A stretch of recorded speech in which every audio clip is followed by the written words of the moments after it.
अस्सलाम वालेकुम जिमी भाई, क्या हाल है? ठीक है।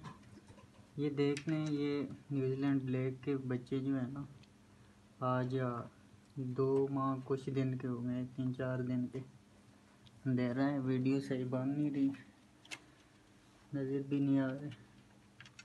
ये देख लें, इस तरह बनाता हूँ मैं।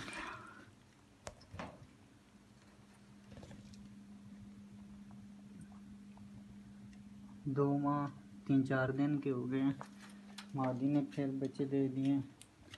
ये मादी बैठी हुई है, इसने जो है ना, इसमें 4 ही बच्चे दिए हैं। 5 दिए थे, एक उठा के फेंका है, मरा हुआ था। तो 4 बच्चे दिए, लेट भी दिए। 2-3 दिन इसने लेट दिए हैं बच्चे, आपको बताया भी था। तो इस मतलब 4 बच्चे दिए हैं इसने। इस तरफ थोड़े से अंगूर रखे हुए हैं, ये बच्चे हैं, और इस बॉक्स में भी बच्चे हैं।